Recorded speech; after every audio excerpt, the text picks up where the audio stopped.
Walking the dog. No, I'm not right here. Pledge. Recording started.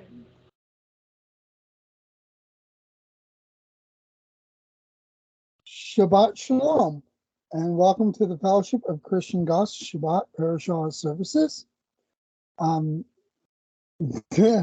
This week, so first, I have to say, I made a little boo-boo last week. Last week, we were supposed to have a double portion of both the Parasha tribes and the Parasha journeys. Well, I messed up last week. I only read tribes last week. So that means we're going to have a double portion today. So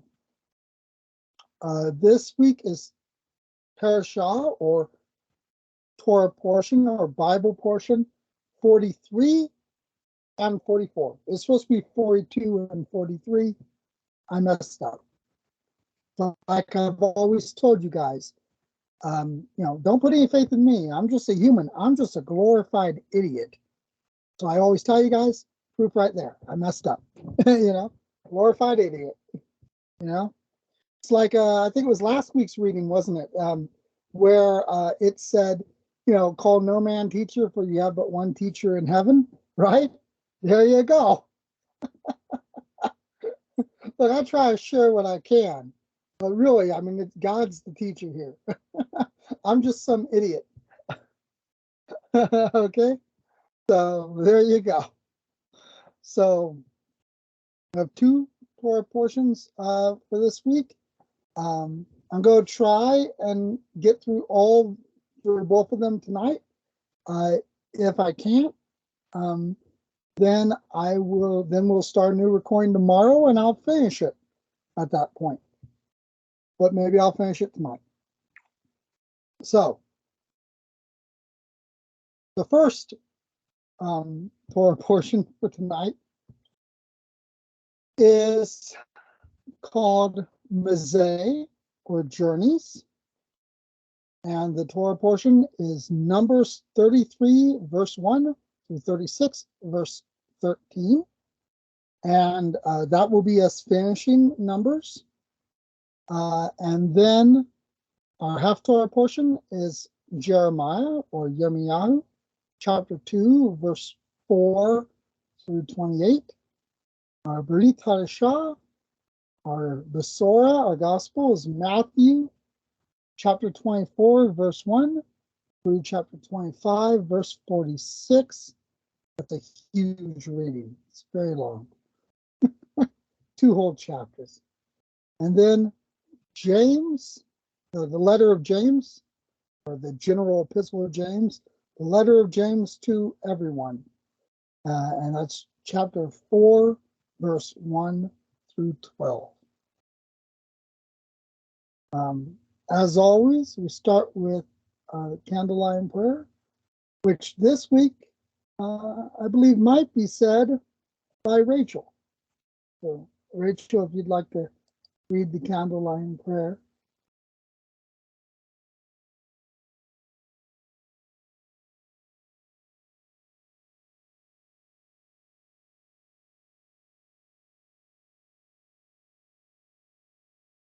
Is that the blessed are you, Yes. Lord? Is that what I'm reading? Yep. Okay. Blessed are you, Lord our God, King of the universe, who sanctifies us with your commandments and commands us to be a light to the world. Let light shine in the darkness. Amen. Yeah, and you can do some more Bible readings later, but we always start with that prayer, which is always said by a woman if a woman is present. If a woman's not present, that's said by a man. There's been a few weeks where I've said it. So, and then first prayer before the reading. Blessed are you, Yahuwah Elohim, King of the universe, who sanctifies us by your commandments, and who has given us your Torah, your teaching, your word, your wisdom, your instruction, your path to salvation, Yeshua HaMashiach, Jesus Christ, your living word. Uh, Lord God, I pray that our eyes and our ears and our hearts and our minds may be open to receiving your words, that your words may be written on our hearts, may ever be before our minds, that our hands and that our mouth may be open to proclaiming your word, and our hands open to carrying out your word as shown to us through your Son, our good shepherd, Yeshua HaMashiach, Jesus Christ. Amen.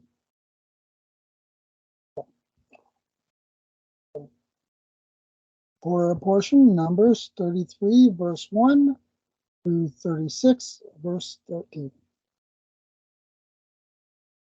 These are the stages of the people of Israel when they went out of the land of Egypt by their companies under the leadership of Moshe and Aaron. Moshe wrote down their starting places, stage by stage, by command of Yahuwah, and these are their stages according to their starting places.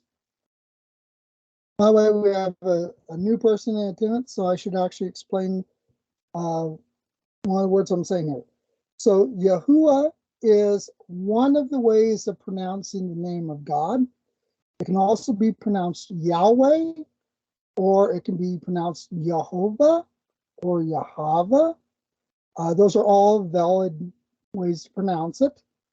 Or else it can be replaced by words that mean Lord, such as Adonai, which is Hebrew for Lord, or Kyrie, which is Greek for Lord, or English, Lord. Or it can also be replaced by the words Hashem, which is Hebrew for the name, or else a person can just say the name, or a person can replace the name by saying other words like Almighty, or else the Hebrew for that, which is El Shaddai. So when you hear me say Yahuwah, just know that's the same as Yahweh or Jehovah. Okay? It's just the name of God. If you read, you can pronounce it however you wish, or you can choose to say one of the other words if you don't feel okay pronouncing the name of God. And that's perfectly okay. So, Moshe wrote down their starting places stage by command of Yahuwah, and these are their stages according to their starting places. They set out from Ramses in the first month, on the 15th day of the first month. That, of course, would be the day after Passover. Well, actually be Passover day. It'd be right after the night of Passover. So, night of Passover is 14th. So, I also want to say that when it says Ramses, you have to remember that that could actually be a later scroll writer updating the name to the name that was the name of the city at that time, because it was explained earlier whenever we read, that part of the biblical story, that it was not called Ramses actually at the time of Moses.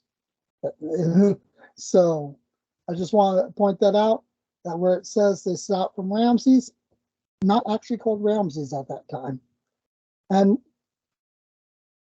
of course, with what I already said about the after Passover, my first month is around about April. It's in the spring.